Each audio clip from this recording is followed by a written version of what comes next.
શ્રી ગણેશાય નમઃ. અધ્યાય 20. પાર્થિવ શિવલિંગનું વૈદિક પૂજનની વિધિ. સુતવાચ.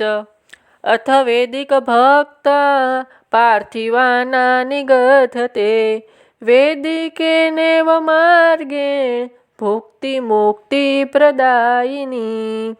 સૂત બોલ્યા, હવે વૈદિક ધર્મમાં શ્રદ્ધાળુ શિવ ભક્તોએ વેદોક્ત માર્ગ પ્રમાણે ભોગ અને મોક્ષ આપનારી જે પાર્થિવલિંગ પૂજા કરે છે તેની પદ્ધતિ તમને કહું છું.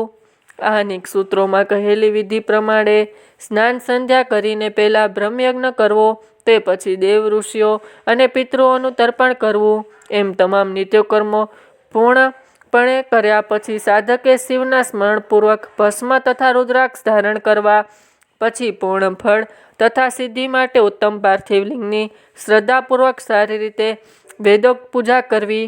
આ પાર્થિવલિંગની પૂજા કોઈ નદીના કિનારે, કોઈ તળાવના કાંઠા પર, વનમાં, પર્વત પર, શિવાલયમાં કે કોઈ પવિત્ર સ્થાનમાં કરવી. હે બ્રાહ્મણો, શિવલિંગ બનાવવા માટે શુદ્ધ પ્રદેશમાંથી માટી લાવીને પૂરી કાળજીથી શિવલિંગ બનાવવું. તેમાં બ્રાહ્મણે સફેદ, ક્ષત્રિયએ લાલ, વૈશ્યએ પીળી માટી અને શૂદ્રએ કાળી માટી લઈ આવી અથવા તો જે માટી મળે તેનાથી શિવલિંગ બનાવવું.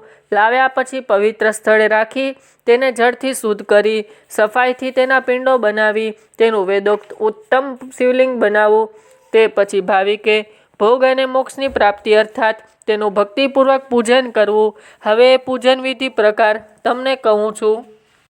પ્રથમ નમઃ શિવાય એ મંત્ર સગડી પૂજન સામગ્રી પર પ્રોક્ષણ કરવું અને ભૂરસી એ મંત્ર ભણીને પૃથ્વીની શુદ્ધિ કરવી. ત્યારબાદ આપોસ્માત એ મંત્ર ભણીને જળનો સંસ્કાર કરવો. પછી નમસ્તે એ રુદ્ર મંત્રથી માટીને ફાટ બંધ કરવી. નમઃ શંભવાય એ મંત્રથી ક્ષેત્ર શુદ્ધિ કરવી અને પંચામૃતનો છંટકાવ કરવો. તે પછી શિવભક્તે નમઃપૂર્વક નીલગ્રીવાય મંત્ર ભણીને શિવલિંગની પ્રતિષ્ઠા કરવી. પછી વૈદિક વિધિ પૂજન કરનાર ઉપાસકે એતે રુદ્રાય એ મંત્રથી સુદર આસન આપવું. માનો મહાંતમ એ મંત્ર ભણી શિવનું આહ્વાન કરવું. યા તે રુદ્ર એ મંત્ર આસન પર બેસાડવું. યામી શુમ એ મંત્ર શિવને અંગોમાં ન્યાસ કરવો. અથ્યવોચત એ મંત્ર ભણી ભાવપૂર્વક અધિવાસ કરવો. અશોષ્ટામો મંત્રથી શિવલિંગમાં ઈષ્ટદેવ શિવનો ન્યાસ કરવો. અશોત્તસ્પતિ એ મંત્ર ઉપસરણ દેવને સમીપે ગમન કરવું. નમોસ્તુતે નીલગ્રીવાય એ મંત્ર પગ ધોવાનું જળ અર્પણ કરવું. રુદ્રની ગાયત્રીથી અર્ધ્ય આપવો અને ત્રંબકમ એ મંત્રથી આચમન આપવું. પચપૃથ્વ્યા એ મંત્ર દૂધ વડે સ્નાન કરાવવું. દધી કાણવો એ મંત્રથી દહીં વડે સ્નાન કરાવવું. તંદ્રપાવા એ મંત્રથી ઘીનું સ્નાન કરાવવું. મધોવ્યાતા મધુકંતમ મધુનમનો એ 3 મંત્ર ભણીને મધ અને ખાંડ વડે સ્નાન કરાવવું. એમ પંચામૃત સ્નાન કરાવવું કહ્યું છે. અથવા નમોસ્તુતે નીલગ્રીવાય ઇત્યાદિ મંત્રોથી પંચામૃત સ્નાન કરાવવું. ત્યાર પછી માનસ્તોકે મંત્રથી વસ્ત્ર ધોત્યું અને નમોસ્તૃષ્ણાવે મંત્રથી ઉત્તીર્ય વસ્ત્ર ખેસ આપવો. યા તે હેતિ ઇત્યાદિ 4 ઋષિઓથી યજ્ઞોપવિત અર્પણ કરવું. તે પછી નમો સ્વભાય વગેરે મંત્રથી ઉચ્ચારણપૂર્વક સુગંધ ચડાવવું. નમોસ્તક્ષે મંત્ર અક્ષત અને નમઃ પાર્યાય મંત્રથી ફૂલ તથા નમઃ પર્ણાય મંત્રથી બિલીપત્ર અર્પણ કરવું. નમો કર્પદીને મંત્ર વિધિપૂર્વક ધૂપ તથા નમઃ આસવે મંત્રથી શાસ્ત્રોક્ત વિધિ પ્રમાણે દીપ અર્પણ કરવું. ત્યારબાદ નમો જ્યેષ્ઠાય એ મંત્રથી નૈવેદ્ય અર્પણ કરવું. પછી પૂર્વોક્ત ત્રંબક મંત્રથી આચમન કરાવવું. ઉમા રુદ્રાએ રુચાથી ફળ અને નમો વ્રજાએ મંત્રથી ભગવાન શિવને સર્વ કંઈ અર્પણ કરી દેવું. ત્યાર પછી માનો મહાંતમ તથા મા નમોસ્તુકે પૂર્વોક્ત 2 મંત્રોથી માત્ર અક્ષરથી 11 રુદ્રનું પૂજન કરવું. પછી હરણ્યગર્ભ ઇત્યાદિ 3 રુચિઓથી દક્ષિણા આપી દેવસ્તવ્યા મંત્ર ભણી સાણા માણસો અભિષેક કરવો. નમો આશ્વે દીપકના મંત્રથી ભગવાન શિવની આરતી ઉતારવી. ઉમા રુદ્રાય એ 3 મંત્રથી ભગવાન શિવને પુષ્પાંજલિ અર્પણ કરવી. માને મહાંતમ મંત્ર ભાવિક શિવને પ્રદક્ષિણા કરવી. માનસ્તોકે મંત્રથી સાષ્ટાંગ પ્રણામ કરવા.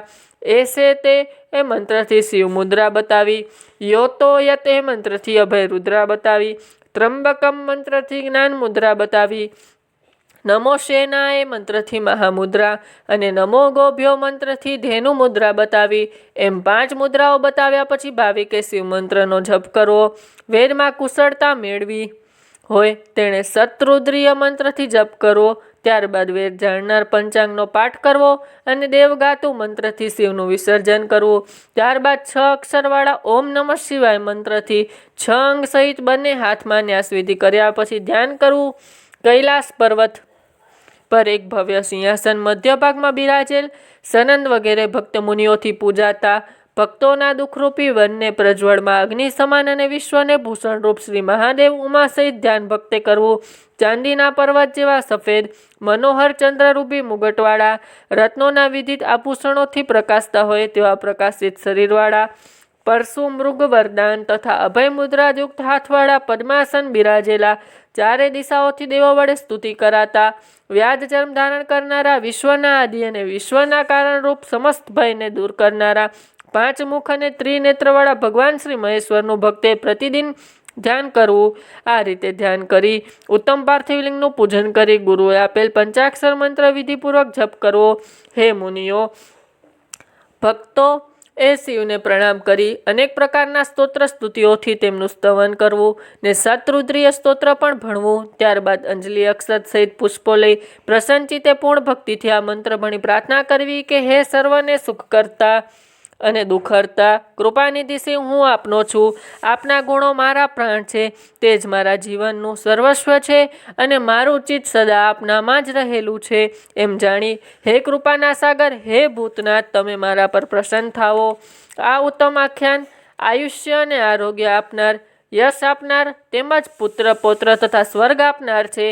ઇતિશ્રી શિવ મહાપુરાણમાં પ્રથમ વિદેશ્વર સંહિતામાં પાર્થિવ શિવલિંગનું પૂજન વિધિ નામનો 20મો અધ્યાય સંપૂર્ણ. ઓમ નમઃ શિવાય.